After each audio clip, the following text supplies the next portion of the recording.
సభా అధ్యక్షులు రాష్ట్ర ప్రధాన కార్యదర్శి శ్రీ కాసం వెంకటేశ్వర గారు, ఈనాటి సభకు అతిథిగా వచ్చినట్టు మార్గదర్శనం ముందుగా చేసినటువంటి పెద్దలు రాజ్యసభ సభ్యులు డాక్టర్ లక్ష్మణ్ గారు,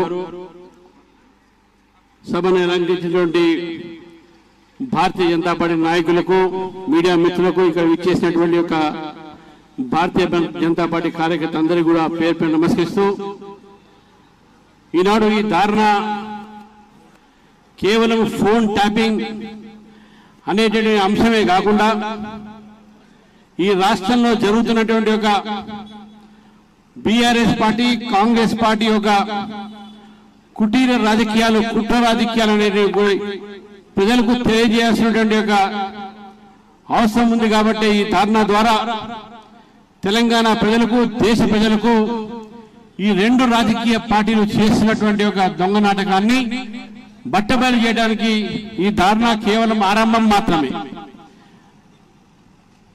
ఆరంభంలోనే లక్ష్మణ్ గారు చెప్పారు, ఒక ఉద్యమం ఇది.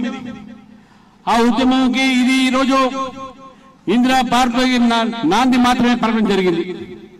ఇది రేపు రాబోయే రోజుల్లో తెలంగాణలో గ్రామాల్లో దీనిపైన ప్రజలు ప్రతిఘటిస్తారనే విషయాన్ని కూడా మనం గుర్తించాల్సిన అవసరం ఉంది. మిత్రులారా, భారతదేశ రాజ్యాంగంలో ఆర్టికల్ 21 అనేది మనకు తెలుసు.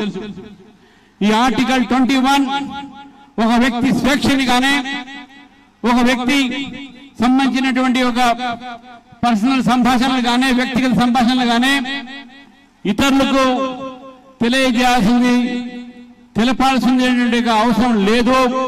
అది ఒక వ్యక్తిగతమైనటువంటి ఒక స్వేచ్ఛ, అది ఒక మౌలికమైనటువంటి రాజ్యాంగంలో ఇచ్చినటువంటి హక్కు, ఒక ఫండమెంటల్ రైట్ అనే విషయాన్ని రాజ్యాంగమే గుర్తించింది. సుప్రీంకోర్టు కూడా అనేక సార్లు దానిపైన చర్చించడం జరిగింది. అదేవిధంగా మనకు ఇండియన్ టెలిగ్రాఫ్ యాక్ట్ ఉంది.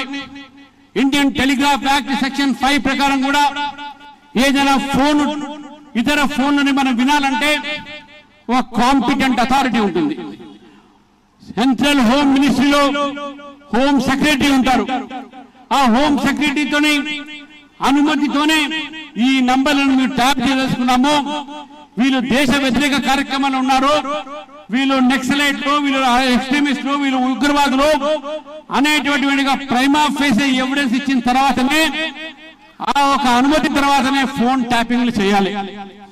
కానీ అవన్నీ లేకుండా ఒకవైపు టెలిగ్రాఫ్ యాక్ట్ ని ఉల్లంఘించి, ఇంకోవైపు భారత రాజ్యాంగాన్ని ఉల్లంఘించి ఫోన్ ట్యాపింగ్ లో భారతీయ జనతా పార్టీ నాయకుల మీద చేసినటువంటి విషయాన్ని ఈ రోజు మనం బయటికి పెట్టడం జరిగింది.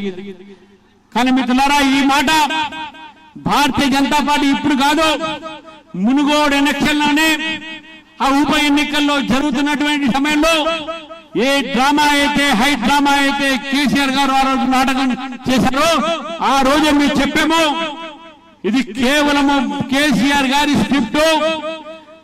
దొంగతనంగా కెమెరాలు పెట్టి ఫోన్ ట్యాపింగ్ చేసి ఒక కథ వెళ్ళి ఒక స్క్రీన్ ప్లే రాసి, ఆ స్క్రీన్ ప్లేకు డైరెక్షన్ ఇచ్చినటువంటి కేసీఆర్ గారు ఒక అన్ని మొత్తం కూడా బట్టబయలు కావడం జరిగిందనే విషయాన్ని కూడా మనం గుర్తించాలి. మిత్రులారా, ఈరోజు రాష్ట్ర ప్రభుత్వాన్ని అడుగుతా ఉన్నాను, ఈ యొక్క కేంద్ర ప్రభుత్వము ఒక చేతిలో సిబిఐ అనేటటువంటి పర్మిషన్ ఉంటుంది, కానీ మన రాష్ట్ర ప్రభుత్వం ఆ రోజు కేసీఆర్ గారి సమయంలో ఒక జియో తీసుకొని వచ్చి సిబిఐ మా పర్మిషన్ లేకుండా రావద్దు అని మాకు చెప్పడం జరిగింది.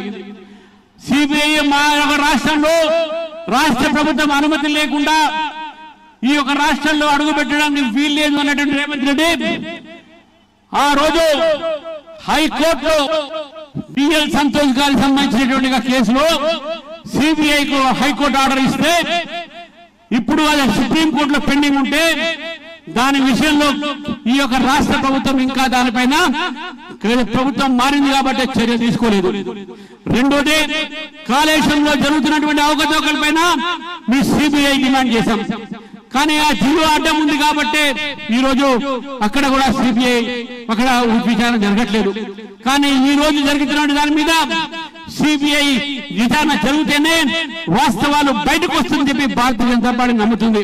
కాబట్టి ముందు ఆ జీవో ఎత్తేయాలి. ఈ మూడింటి మీద కూడా సిబిఐ ఎంక్వైరీ జరగాలి. ఫోన్ ట్యాపింగ్ లో సిబిఐ ఎంక్వైరీ జరిగితేనే ఈ ఇద్దరు రాజకీయాలు పట్టబడతాయి. ఇంతకుముందు వక్తలు చెప్పినట్టు ఈ యొక్క కేసులో ఈ ఫోన్ ట్యాపింగ్ లో ఒకరికొకరు క్విట్ ప్రో క్యో కింద వాడుకుంటున్నారు. ఆ రోజు మీరు చెప్పాము ఫోన్ ట్యాపింగ్ జరుగుతుంది, ఇది ఉల్లంఘించినటువంటి రాజ్యాంగంలో ఉల్లంఘించినటువంటి విషయం, ఇది దాని మీద చర్య తీసుకోవాలని చెప్పినా కూడా ప్రభుత్వం పట్టించుకోలేదు.